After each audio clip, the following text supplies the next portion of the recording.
Bonjour tout le monde et merci de vous être connecté à cette session. Bienvenue. Est-ce que quelqu'un pourrait me confirmer qu'on m'entend clairement et partager mon écran? Donc, si quelqu'un pourrait réagir, ok, parfait. RJ me dit qu'on nous entend et parfait. Merci. Merci Johnny, merci RJ. Ceci étant dit, mon nom c'est Cyprien Lebin. Je suis un ex-boursier du programme 300 bourses d'études pour Haïti. Donc, j'ai bénéficié d'une bourse d'études de la part de l'agence Amexid. Euh, je remercie l'ambassade pour l'invitation afin de partager avec vous et mon expérience, également les connaissances que j'ai des différents processus d'admission à l'université mexicaine. L'intention de cette première session d'orientation, je vais partager mon écran avec vous. Faites-moi savoir une fois que vous l'aurez vu. Donc, confirmez s'il vous plaît si vous pouvez voir mon écran.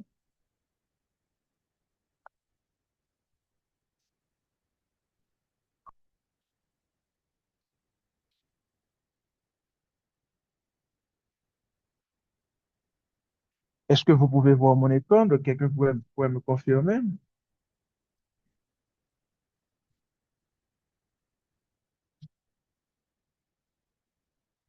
OK, je crois que c'est OK. Parfait. On me dit dans le chat que c'est OK. Merci pour la confirmation.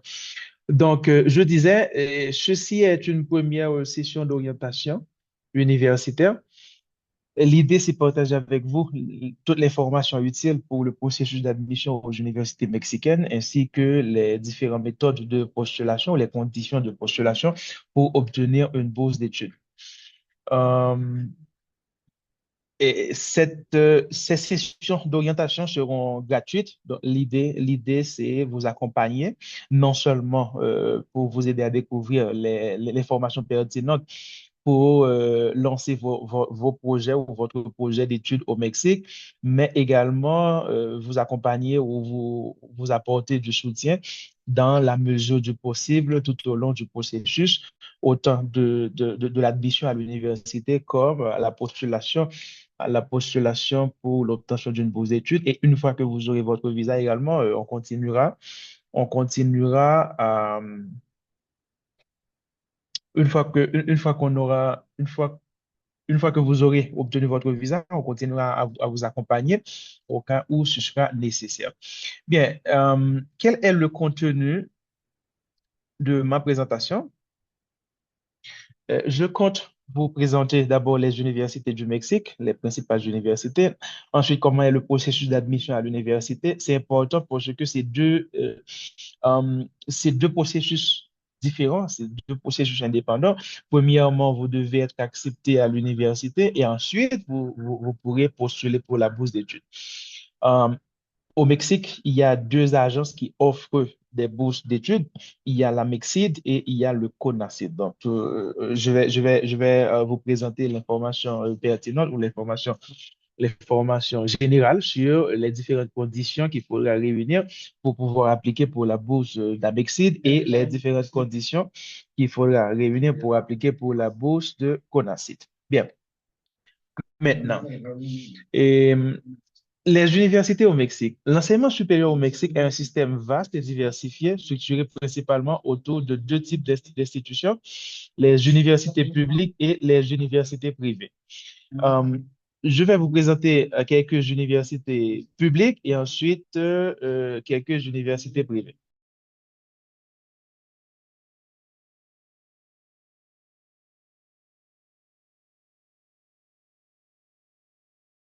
Bien, le système éducatif est dominé par les institutions publiques de renommée internationale qui occupent régulièrement le sommet des classements nationaux.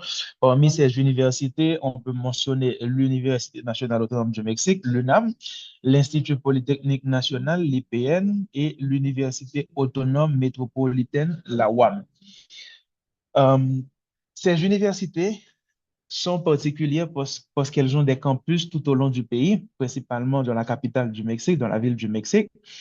Mais dans les autres États, il y a également d'autres universités qui ont de très bonnes renommées au niveau régional. On a par exemple l'UDG, qui c'est Universidad de Guadalajara, ou ANL, Universidad Autónoma de Nuevo León, ou AEM, Universidad Autónoma del Estado de Morelos, UACM, Universidad Autónoma de la Ciudad de México, BUAP, Benemérita Universidad Autónoma de Puebla, UAIH, Universidad Autónoma del Estado de Hidalgo, UDEG,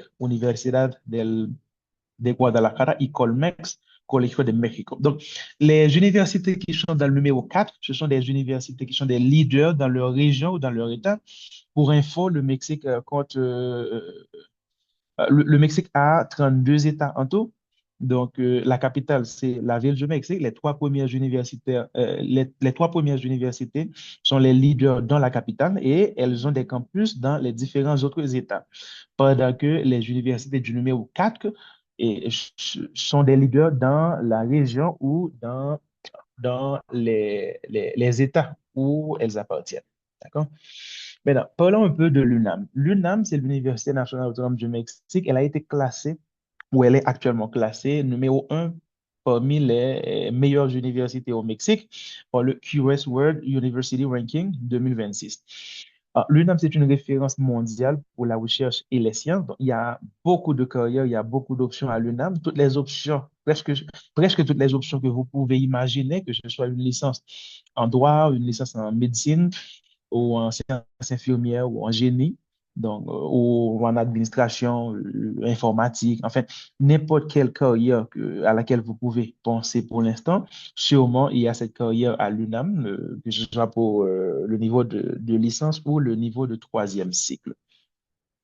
Vous pourrez rentrer sur la page de l'UNAM, sur Google, vous tapez UNAM et sûrement ça va vous envoyer vers la page de l'UNAM afin que vous puissiez jeter un coup d'œil sur l'offre académique ou sur les différentes options académiques que l'UNAM offre. Ensuite, il y a l'Institut Polytechnique National. Et cette université est le leader en question d'ingénierie et de technologie. Donc, si vous êtes intéressé par une étude en génie, c'est une très bonne option, l'Institut Polytechnique National.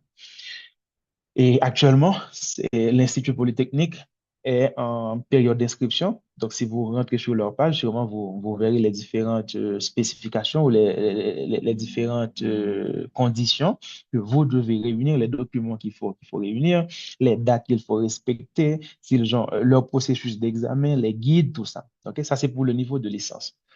Maintenant, la UAM, qui est l'Université autonome métropolitaine, cette université est reconnue pour son excellence en sciences sociales et sciences humaines. Donc, ceux qui veulent, par exemple, étudier les sciences politiques peuvent opter pour la UAM. Mhm.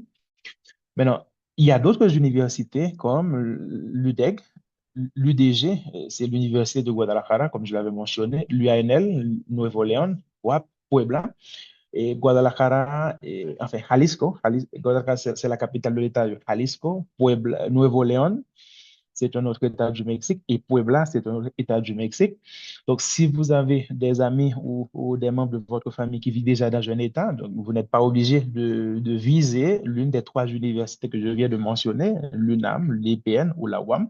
Vous pouvez toujours opter pour une université leader dans la région où vous avez déjà quelqu'un où vous avez déjà quelqu'un au Mexique, non?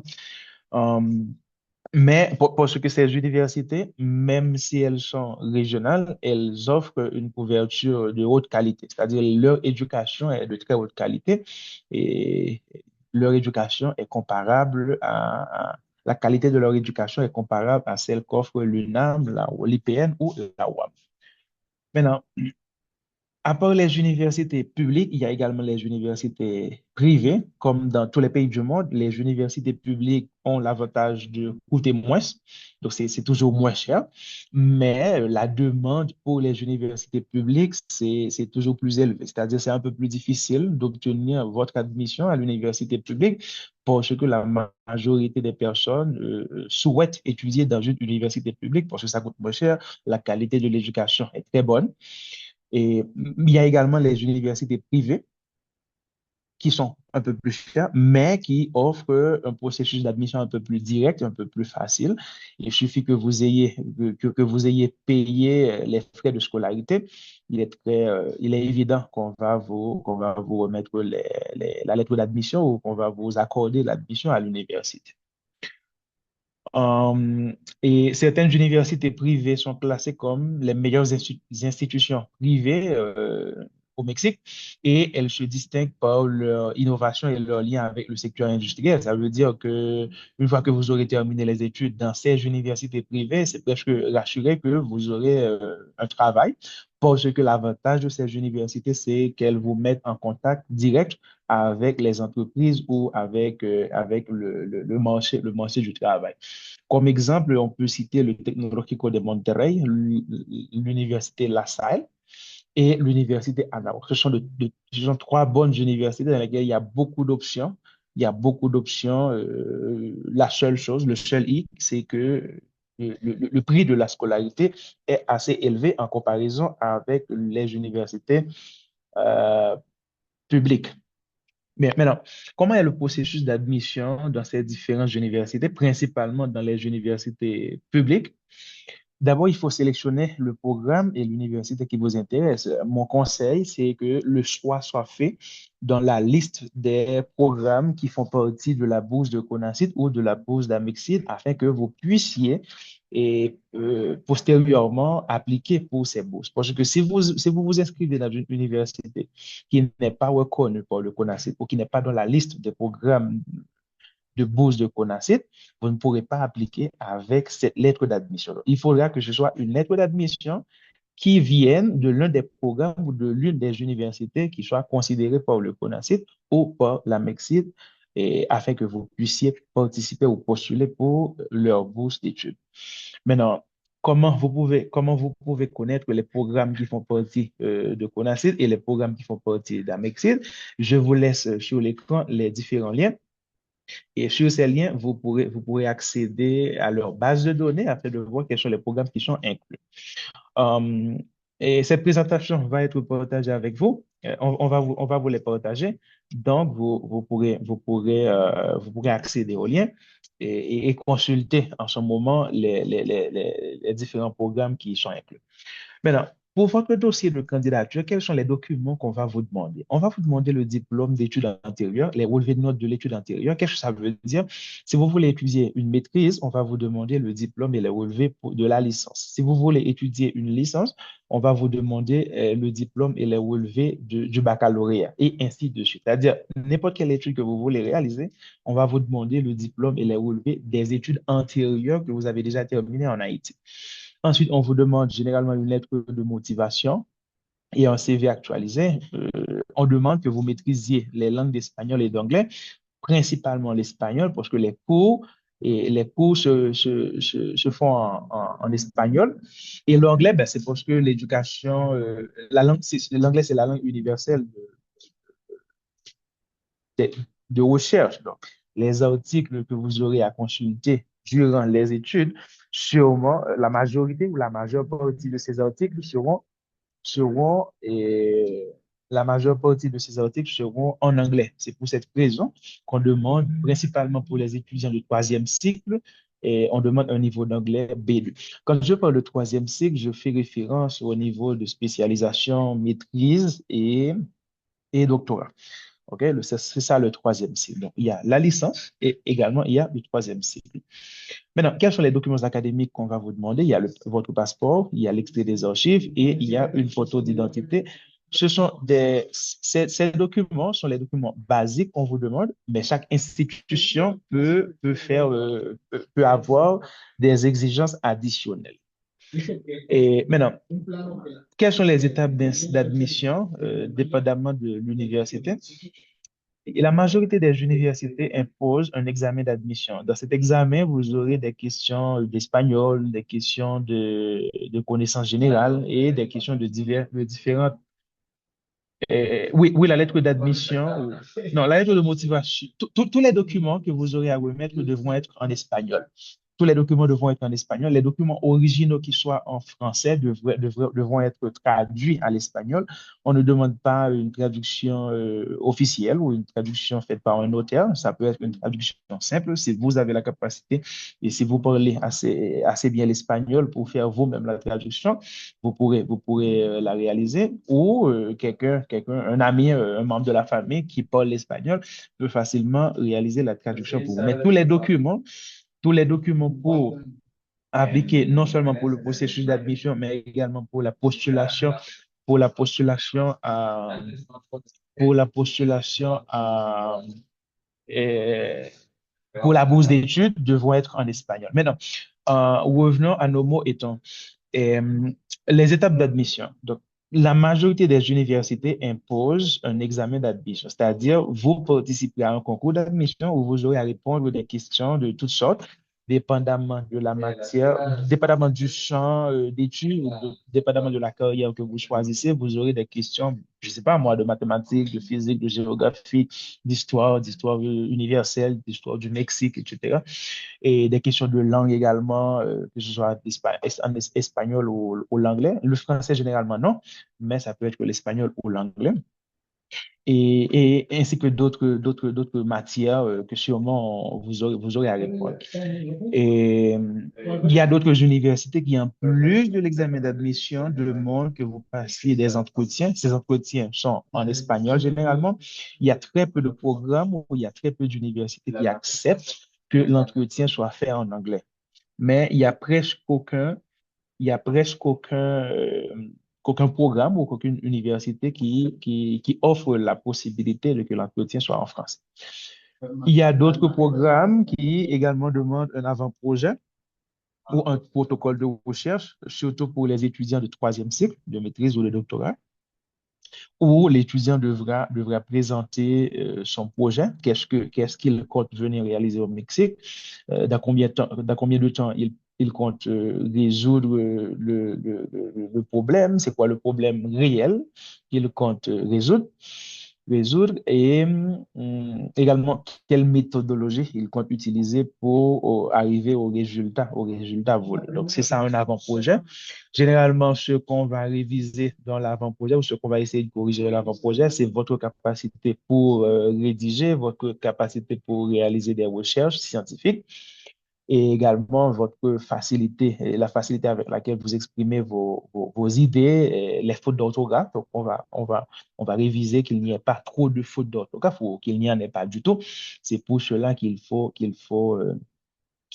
penser ou qu'il faut vous mettre en tête que c'est un concours, donc les programmes ou les universités acceptent généralement les meilleurs.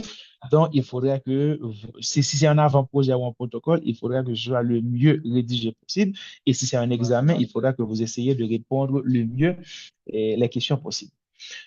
Maintenant, une fois que vous serez admis, l'université va vous délivrer une lettre d'admission officielle. Attention, ce document est un document clé pour la suite de votre projet d'études au Mexique, que ce soit pour la demande de visa ou pour la postulation pour une bourse d'études. Maintenant, quelles sont les principales démarches administratives et migratoires que vous devriez entreprendre une fois que vous ayez la lettre d'admission? Et premièrement, il faudra que vous revalidiez vos études. Qu'est-ce que ça veut dire? En arrivant au Mexique, vous devrez vous présenter au ministère de l'Éducation mexicaine.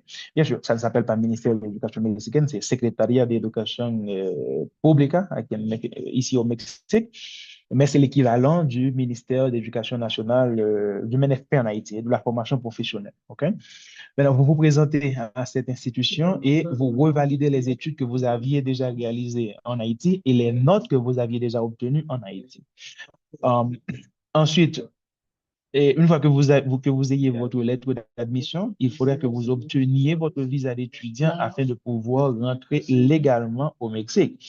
Et une fois que vous serez arrivé au Mexique, vous devrez obtenir votre statut de résident temporaire étudiant auprès d'un bureau de migration.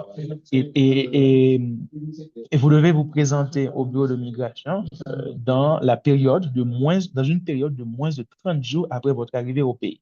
C'est-à-dire, si vous arrivez aujourd'hui, vous aurez 30 jours d'ici vers le futur pour vous présenter au bureau de migration, parce que si vous laissez passer ces 30 jours, et si vous laissez passer ces 30 jours, vous trouverez dans une situation irrégulière, c'est-à-dire vous serez illégalement présent sur le territoire et le gouvernement mexicain pourra prendre des mesures contre vous.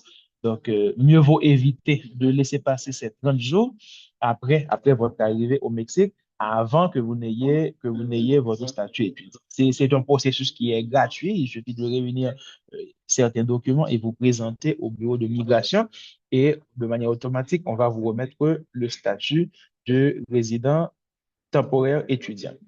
Bien. Maintenant, pour votre visa, comment obtenir le visa? J'ai vu dans le chat quelqu'un qui a posé la question, qui a posé une question en demandant si vous aurez besoin de preuves économiques. Oui ou non? Oui et non. Quand, quand est-ce que vous en aurez besoin et quand est-ce que vous n'en aurez pas besoin? Ça dépend.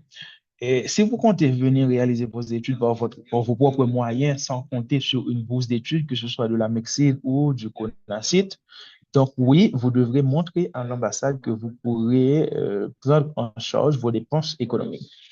Et ceci pourra se faire à travers des relevés bancaires, une attestation bancaire où vous montrez à l'ambassade que vous avez un revenu mensuel moyen de 15 000 dollars américains. Qu'est-ce que ça veut dire? Que les 6 derniers mois, vous devez montrer que les 6 derniers mois, vous aviez sur votre compte en moyenne 15 000 dollars américains, un peu plus, un peu moins.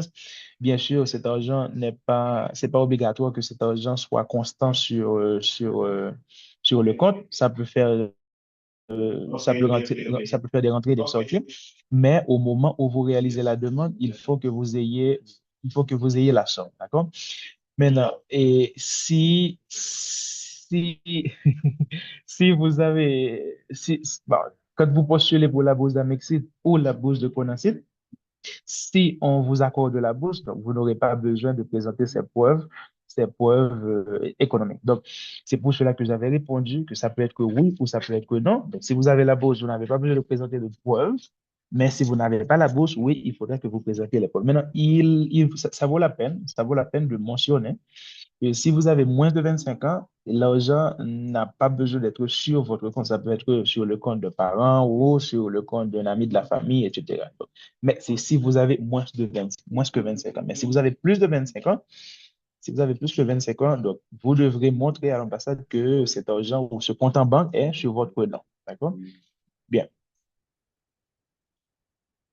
Maintenant, et quelles sont les dates typiques pour le processus d'admission? Dans les universités publiques, généralement, les démarches pour l'admission ou les processus d'admission durent environ 3 à 6 mois.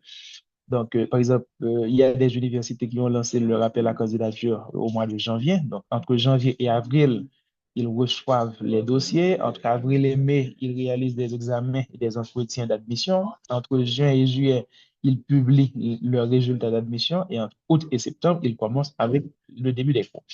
Et ces dates sont parfaites pour la postulation pour la bourse d'Amexid parce que normalement, la bourse d'Amexid ferme son appel à candidature en septembre et elle demande que vous ayez votre lettre d'admission afin de pouvoir postuler. Donc, si l'université respecte ces dates, donc sûrement avant le mois d'août, l'université publie ses résultats et avant le mois d'août, vous aurez votre lettre d'admission afin de pouvoir postuler pour la bourse d'Amexit. Et pour la bourse de Conacyt, normalement, vous pouvez appliquer durant toute l'année. Et en plus, la postulation ou l'application pour la bourse d'Amexit, le dossier n'est pas présenté par vous et personnellement, sinon l'université. C'est l'université qui le présente. Maintenant, les bourses d'Amexit, c'est quoi? Les bourses d'excellence du gouvernement mexicain pour les étrangers, offertes par l'Agence mexicaine de coopération internationale pour le développement à Mexique. Ce sont des bourses destinées aux étudiants internationaux qui souhaitent poursuivre leurs études supérieures au Mexique. OK? Et tous les étudiants étrangers intéressés par une licence ou un master ou un doctorat ou encore un séjour de recherche peuvent bénéficier de cette bourse. Et c'est pas une bourse pour les Mexicains, c'est seulement pour les étrangers. D'accord? Mais il faut prendre en compte que ces bourses sont offertes à plus de 180 pays dans le monde et c'est seulement 300 bourses qu'ils offrent par année. Ce qui veut dire que votre dossier doit être le mieux préparé possible pour que vous ayez une chance d'être bénéficiaire. Et cette bourse couvre de nombreux domaines au sein de plus de 70 institutions d'enseignement supérieur. Dans le lien de SIGCA que je vous ai partagé, vous pourrez trouver la liste des institutions et des programmes qui y participent. D'accord? Et généralement, les appels à candidature s'ouvrent entre le mois de mai et le mois d'août. Et par exemple, pour l'année 2025, l'année dernière, la date limite pour le dépôt des dossiers était le 12 septembre 2025. Ça ne veut pas dire que cette année, ça va être la même chose, mais vous pouvez l'avoir comme référence afin de savoir plus ou moins quand est-ce que vous pourrez présenter votre dossier. Maintenant, qu'est-ce que cette bourse offre comme soutien? Donc, la bourse offre un soutien complet, un soutien financier et un soutien de logistique. Et par exemple, chaque mois, il y a une allocation mensuelle qui varie entre 750 dollars américains et 1000 dollars chaque mois. Ensuite, il y a l'exonération des frais d'inscription, c'est-à-dire que vous n'aurez pas à payer à l'université. Et les frais de scolarité sont exonérés. Et la bourse vous offre également une assurance médicale. Et il y a parfois, on offre le transport du pays d'origine vers la ville du campus, mais c'est pas toujours. Donc, il faut attendre que Amexit ait publié son appel à candidature afin de savoir si Haïti est inclus dans la liste des pays qui pourront bénéficier du transport, c'est-à-dire les billets d'avion sont payés par l'agence, mais c'est pas toujours le cas. Et généralement, il y a l'exonération des frais de visa également. Normalement, le visa mexicain coûte 54 dollars, mais si vous êtes bénéficiaire de la bourse d'études, vous n'aurez pas à payer ces 54 dollars quand vous vous présenterez à votre entretien pour la demande de visa. OK? Maintenant, le processus de candidature pour l'édition 2025 consistait en les étapes et les dates suivantes. Le dépôt des dossiers devait se faire entre le 21 juillet au 12 septembre. Le dépôt de dossier se fait sur le site SIGA, que je vous ai déjà présenté. Ensuite, la période d'évaluation par l'agence à Mexique, c'était du 15 septembre au 8 octobre. Et la publication des résultats des gens qui avaient bénéficié de la bourse, c'était du 8 au 13 octobre. Et le début des activités était à partir du 1er novembre au 8 décembre, c'est-à-dire les jeunes. Maintenant, qu'est-ce qui se passe si la rentrée, parce que tout à l'heure, on vient de voir que, il y a des universités qui ont leur rentrée entre le mois d'août et le mois de septembre. Maintenant, qu'est-ce qui va se passer si la date de la rentrée à l'université est en août et le résultat de la bourse est jusqu'en novembre? Ben, on peut toujours contacter l'université pour lui expliquer que on est dans un processus de bourse, de postulation pour une bourse d'études. On ne pourra pas se rendre au Mexique avant même la rentrée, avant même d'avoir les résultats de la bourse. Et, et de ce fait, on ne pourra pas être au Mexique avant durant le mois d'août ou pour les rentrées. Généralement, les universités acceptent de déphaser ou acceptent de renvoyer votre rentrée pour la session suivante afin que vous ayez le temps d'obtenir les résultats de votre postulation pour la bourse à Mexique. Maintenant, on a déjà parlé des différentes sommes qu'on offre dans l'allocation mensuelle. Et ça dépend de la durée des études. Également, ça dépend du niveau d'études. Donc, pour la licence ou la maîtrise, c'est une somme. Pour le doctorat, c'est une autre somme. Maintenant, les documents que demande Amexi généralement pour la postulation pour la bourse d'études, c'est un formulaire de demande qu'on trouvera sur la page de SIGA. La lettre de motivation, on en a déjà parlé, cette lettre doit être en espagnol. Votre CV doit être actualisé, ça doit être en espagnol.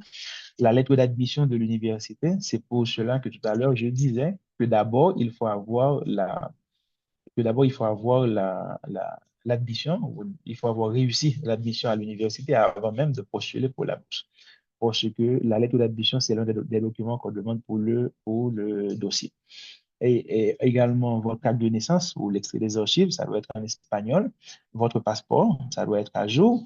Un certificat médical que vous pouvez obtenir dans n'importe quelle clinique tout près de chez vous.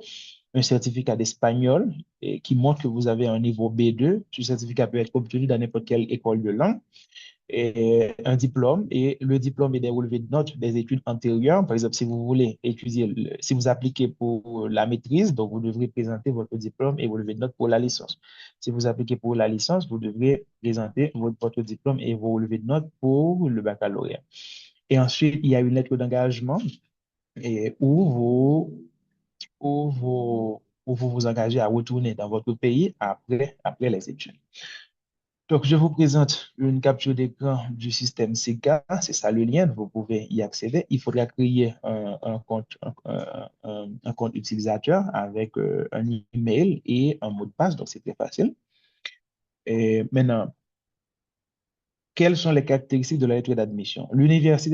La lettre de l'université devra contenir les données suivantes: l'entête de l'université, afin que ce soit personnalisé, le nom et la signature de l'autorité qui émet la lettre, la date du début et de la fin des études, les modalités de vos études, si ce sont des études de licence ou de maîtrise ou de doctorat, donc il faudra que ce soit clairement mentionné, et le nom du programme que vous venez étudier au Mexique, donc vous devrez le présenter et vous devrez le présenter clairement. Maintenant, normalement, autant pour le processus d'admission que pour le processus de postulation pour la bourse d'études, on demande une moyenne minimum. Mais il se trouve que la moyenne minimum en Haïti, c'est 5 généralement, pendant que la moyenne minimum au Mexique, c'est 7 pour la majorité des universités. Ceci cause une moyenne 7 par exemple, en Haïti ne veut pas dire que pour le système mexicain, vous aurez 7 comme moyenne. Donc, il y a une équivalence qui doit être faite. Je vous laisse sur l'écran une expression mathématique qui c'est la moyenne au Mexique est égale à 0,6 multiplié par la moyenne d'Haïti plus 4. Donc, ainsi, vous pourrez avoir une idée approximative, c'est pas exact, une idée approximative de la moyenne ou de l'équivalence de votre moyenne ici au Mexique. Je vous le dis pour que vous n'ayez pas peur. Donc, si vous avez une moyenne 6,5 ou une moyenne 7 et qu'on vous dit que la moyenne minimum c'est 8, ça ne veut pas dire que vous n'êtes pas qualifié. Il faut d'abord faire l'équivalence avant même de voir quelle est votre moyenne dans le système mexicain. Et là encore, si vous faites l'équivalence et ça ne vous donne pas 8, cela ne veut pas dire que vous devez vous décourager et ne pas continuer avec le processus. Parce que cette expression, ça donne une approximation de la moyenne. Donc, c'est l'université qui va donner l'équivalence finale. OK?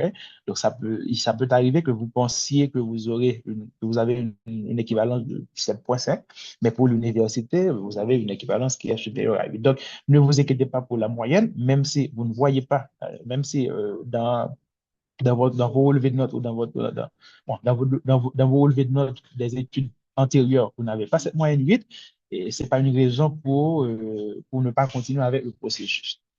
Maintenant, les personnes suivantes ne sont pas éligibles pour la bourse d'excellence d'Amexid: les diplomates étrangers ou les membres de leur famille, les étrangers qui n'ont pas une résidence temporaire étudiante, qui vivent déjà au Mexique, les étrangers qui vivent au Mexique, mais qui sont rentrés dans le pays avec un visa de regroupement familial, ou les personnes qui ont reçu une bourse du gouvernement mexicain l'année précédente.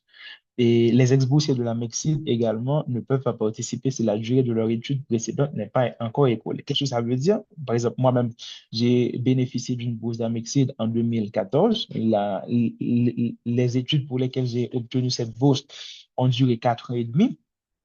Donc, à partir de l'année 2018, je ne pouvais pas participer ou je ne pouvais pas postuler pour une bourse de la médecine avant que les mêmes 4 ans et demi ne s'étaient écoulés.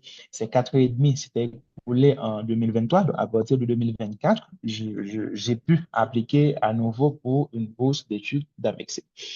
C'est c'est à ça qu'on fait référence quand on dit qu'il faut laisser écouler le nombre d'années et le nombre d'années de la bourse antérieure. Ok? Maintenant, il y a également les bourses de CONACYT. La principale différence entre les bourses de CONACYT, c'est que pour la et les bourses d'Amexit, c'est que pour la bourse d'Amexit, d'abord, on demande que vous soyez accepté par une université. Ensuite, vous participez dans un concours, OK, avec vos dossiers, avec votre remise de dossier pour obtenir la bourse. C'est-à-dire, d'abord, je, po- je, je postule à l'université, on me donne ma lettre d'admission et ensuite, je postule pour la bourse d'Amexit. En revanche, pour la bourse de CONACYT, j'applique à l'université, donc je participe au concours d'admission ou au processus d'admission. Une fois que l'université m'accepte, c'est presque automatique que j'aurai la bourse de CONACYT. Bien sûr, si et seulement si j'avais choisi un programme qui fasse partie du programme de CONACYT. C'est pour cela qu'il est important de visiter le lien que je vous ai mis dans un slide plus haut afin que vous soyez sûr que l'université que vous choisissez fasse partie du programme de CONACYT. Mais le seul hic pour les bourses de CONACYT, c'est que c'est pas applicable pour le niveau de licence, c'est seulement applicable pour le troisième cycle, c'est-à-dire la spécialisation, la maîtrise et le doctorat. D'accord? Mais les bourses de CONACYT offrent un soutien complet également, tout comme les bourses de CONACYT pour le master, la spécialisation et le doctorat. En plus, les bourses de CONACYT, il y en a deux types. Il y a des bourses nationales pour des études au Mexique. Ces bourses sont offertes aux étrangers et aux Mexicains. Si vous vous rappelez bien, les bourses d'Amexique, c'était seulement pour les étrangers, mais les bourses de CONACYT sont autant pour les étrangers comme pour les Mexicains si les études que vous allez réaliser sont au Mexique. Mais si vous voulez réaliser des études à l'étranger, c'est également possible, c'est-à-dire en dehors du Mexique, c'est également possible, seulement on demande comme, CONACYT demande comme condition que vous soyez des citoyens mexicains. C'est-à-dire, si vous avez la nationalité mexicaine, vous pouvez alors appliquer pour une bourse d'études pour des études qui seront réalisées en dehors du pays.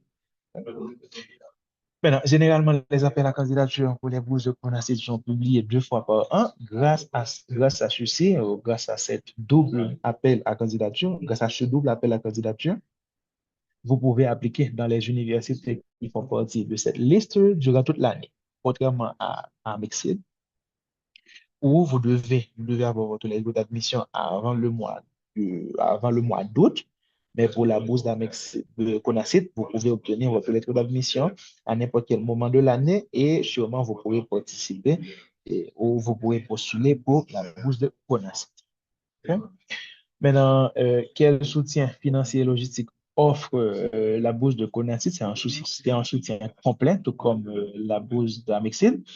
Il y a une allocation mensuelle, il y a l'exonération des frais d'inscription, l'assurance médicale et l'exonération des frais de visa. Si vous vous rendez compte, le transport n'est pas inclus, contrairement à Mexique qui offre le transport du pays d'origine jusqu'au campus.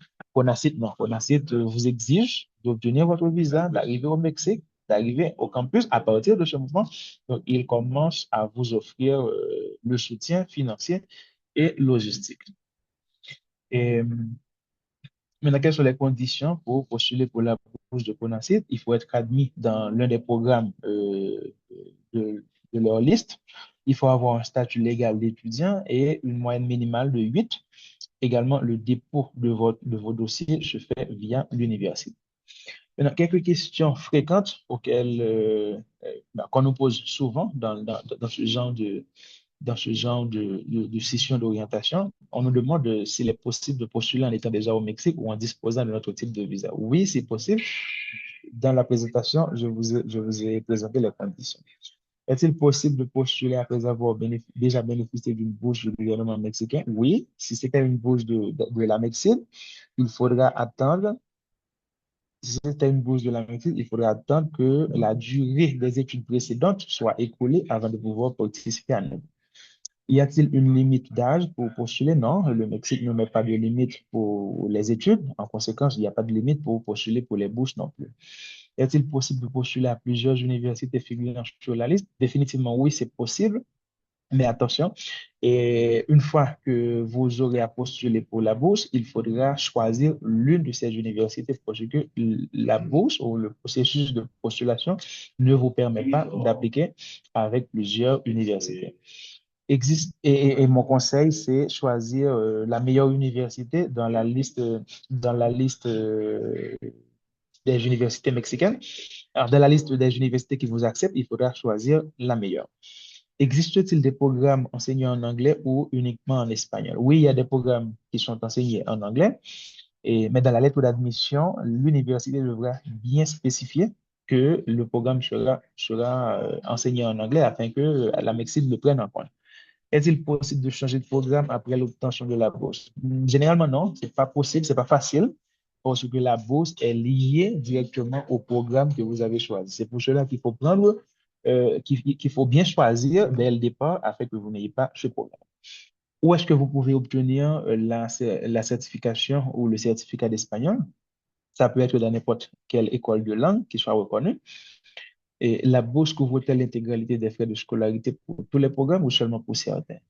Généralement, dans les universités publiques, la bourse couvre effectivement l'intégralité des frais de scolarité. Mais il y a des universités privées qui exigent que la scolarité soit payée de manière explicite par l'étudiant. Mais attention, quand l'université demande que vous payiez la scolarité de manière explicite, et CONACYT ou Amexit ne va pas augmenter les frais d'allocation. Donc, CONACYT ou Amexit va vous offrir la même allocation, mais c'est vous, enfin, c'est vous qui, de cet argent, devrez payer l'université. Donc, c'est pour cela, un autre critère pour choisir l'université avec laquelle vous allez postuler, au cas où vous avez une réponse affirmative de plusieurs universités, c'est vérifier que l'université exonère les frais d'admission. Est-il possible de reporter le début des études après l'obtention de la bourse seulement en cas de force majeure, si vous avez une maladie ou votre pays, par exemple, un phénomène de pays lock, par exemple, ça pourrait vous donner la possibilité de les reporter. Mais en temps normal, mon conseil, c'est ben, si vous avez telle date pour le début des études, essayez de respecter cette date le mieux possible. Est-il possible de travailler pendant la durée de la bourse? Officiellement, non. Bien sûr, vous pouvez générer des activités qui vous rapportent de l'argent, que ce soit un stage payant ou un business, ou donner des cours d'espagnol, des cours de français, des cours d'anglais, si vous en avez la capacité, des cours de mathématiques. Mais vous ne pouvez pas vous présenter à une entreprise et demander formellement un travail. Parce que en étant au Mexique avec un visa étudiant, vous n'avez pas un permis de travail, vous n'avez pas officiellement le droit de travailler. Quelles sont les conditions exigées pour conserver la bourse? Généralement, avoir une moyenne de 8 durant toute la période de l'étude. Est-il possible d'être retenu de retourner dans le pays d'origine après la fin des études? Oui. D'ailleurs, l'un des documents que vous aurez à signer, c'est euh, euh, c'est la condition de revenir dans votre pays après les études.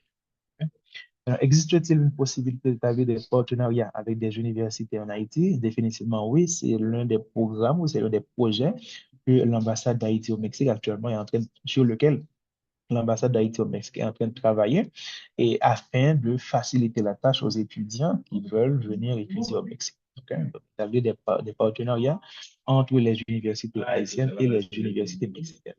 Et les examens d'admission, comment ça se déroule? Généralement, ça se déroule en ligne. C'est en espagnol, les questions sont en espagnol. Il y a une durée bien spécifique pour répondre aux questions. Maintenant, quelles sont les étapes du processus d'admission? On en a déjà parlé durant la présentation. Il y a des universités qui demandent uniquement un examen d'admission, il y en a qui demandent un avant-projet et il y en a d'autres qui demandent des entretiens en espagnol ou un protocole. Mais c'est pratiquement tout ce que j'avais à partager avec vous. Seulement, il y a des questions. J'ai seulement 5 minutes disponibles, donc je ne sais pas si j'aurai le temps de répondre à toutes les questions.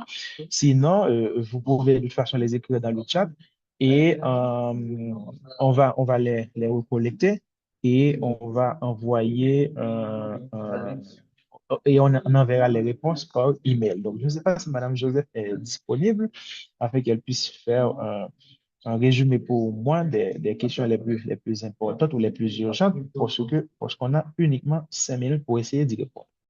Ok, Monsieur Lubin. Et vous avez répondu à la majorité des questions. Toutefois, quelqu'un a dit, si on a fait un baccalauréat aux États-Unis, doit-on passer un test d'anglais?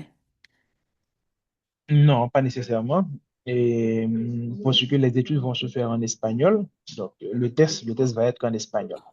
Seulement, les documents du baccalauréat devront être légalisés, bien sûr, ou reconnus par le système éducatif américain. Ok. Et quelqu'un voulait savoir si il est au Mexique, est-ce qu'il peut également bénéficier de cette bourse?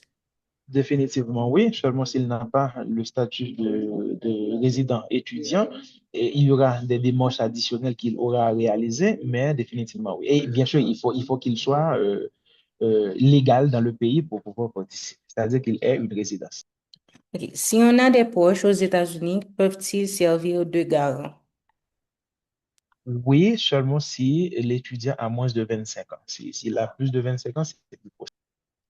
Ok. Et comment peut-on faire une demande de bourse? Ça dépend de quelle bourse et pour quel niveau, si c'est pour le niveau de licence ou pour le niveau de troisième cycle. Mais généralement, c'est sur les plateformes des deux institutions que je vous ai présentées, que ce soit le CONACYT ou la MEXID. Dans les deux cas, il faudra d'abord être accepté par une université qui se trouve dans leur liste. Une fois que vous aurez la lettre d'admission, et vous attendez les dates de postulation et vous présentez vos dossiers directement sur leur page. Et une fois qu'ils publient les résultats, vous verrez si vous avez été accepté ou pas.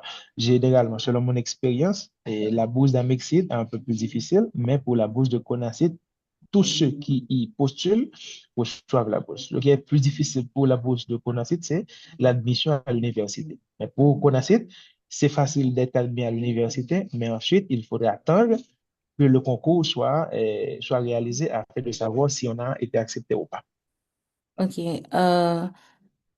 Demande-t-on les relevés de notes et le diplôme du dernier niveau d'études? Est-ce que cela signifie que si on est en dernière année de licence, et qu'on n'est pas encore notre diplôme, est-ce qu'on pourrait en postuler? Oui, on peut postuler si et seulement si on a déjà présenté, on a déjà soutenu le mémoire. Parce que après la soutenance, généralement, l'université haïtienne remet un procès verbal. Avec le procès verbal, l'étudiant pourra participer parce que ça veut dire que le diplôme est en route. OK. Comment obtenir la lettre d'admission?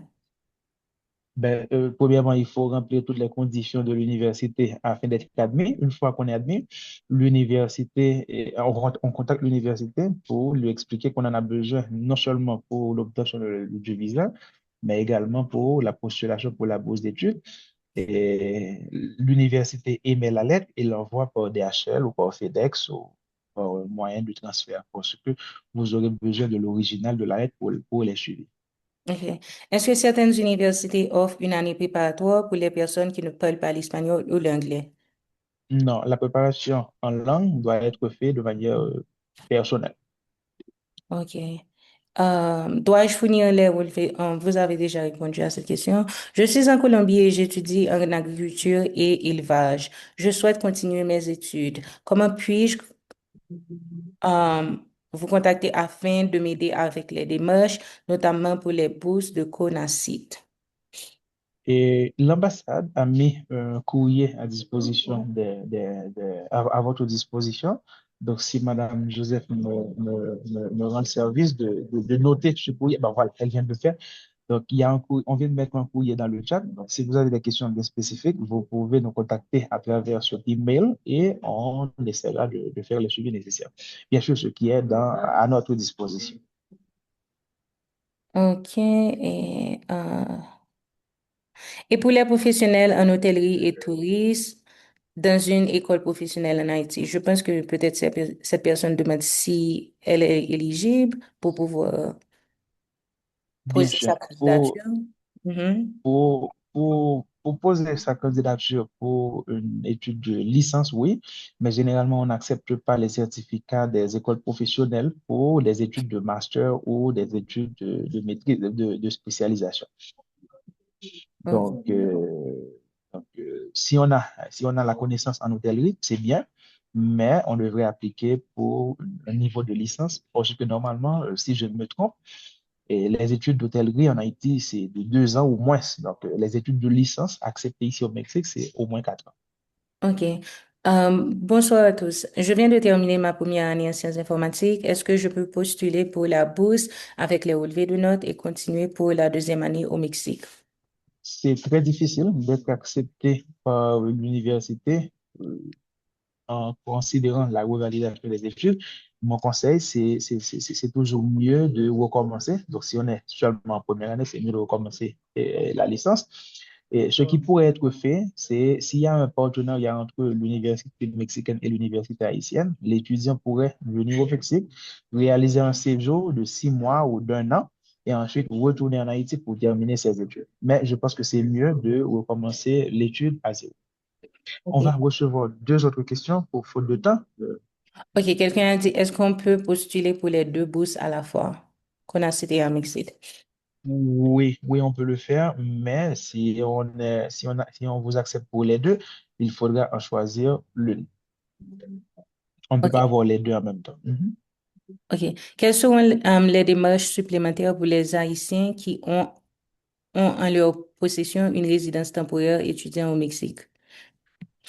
Et non, s'il a déjà une résidence temporaire étudiant, donc il n'y a pas de démarche additionnelle, donc c'est juste appliqué pour la bourse et une fois que c'est agréé, donc vous commencez votre étude. Mais si vous avez un statut différent, donc, en plus des documents académiques que tout le monde doit remettre, il faudra que vous vous présentiez au bureau d'Amexit ou au bureau de Conacit afin de présenter personnellement votre demande et dire, ben, je suis déjà au Mexique, j'ai une résidence qui est différente de la résidence étudiant, mais de toute façon, j'aimerais étudier. Donc, on va vous poser quelques questions additionnelles afin de s'assurer que effectivement vous voulez étudier, vous pouvez étudier, et ensuite, on vous accordera la fiche.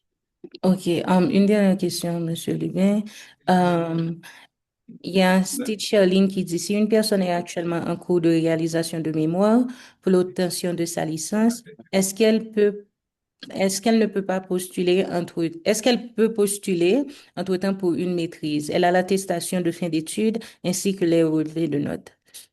OK, l'attestation de fin d'études ainsi que les relevés de notes sont très importants, mais il faudra quand même que la personne, bien sûr, elle peut commencer avec le processus d'admission dès maintenant, mais avant même que les résultats ne soient publiés, elle devrait avoir son procès verbal de la soutenance, parce que c'est ça que l'université va considérer comme valide pour accepter le niveau de licence. Mais si la personne n'a pas encore soutenu au moment où l'université demande les documents académiques, donc malheureusement, non.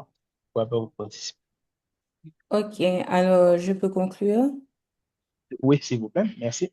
Ok, bonjour tout le monde, je suis Nerika Joseph, première secrétaire à l'ambassade d'Haïti au Mexique, et je voulais juste attirer votre attention concernant les bourses d'études. Je veux confirmer que l'ambassade ne donne pas particulièrement, ou n'accorde pas particulièrement aucune bourse d'études aux étudiants. Alors, le but de cette session d'orientation, c'était de vous apporter les informations. C'était une session d'orientation tout à fait gratuite et également informative. Alors, vous aurez les informations d'ici la semaine prochaine. On vous enverra la liste des universités, la liste des questions et également un document en PDF de cette présentation. Et si vous avez quelconque question, vous pouvez nous contacter à l'email dont j'ai mis dans le chat tout à l'heure. OK? Alors, c'est à vous de faire vos démarches. Tous les frais administratifs ne répondent pas de l'ambassade. L'ambassade n'a aucun contact avec, ou du moins, ne prend pas en charge les frais administratifs pour aucun étudiant. Nous sommes là que pour répondre à vos questions. J'espère qu'on a été clair. Et encore une fois, je vais quitter email dans le chat là. Si nous avons une question, nous avons pour nous assister. OK? Merci. Et je souhaite que cette session était vraiment informative pour nous. Au revoir.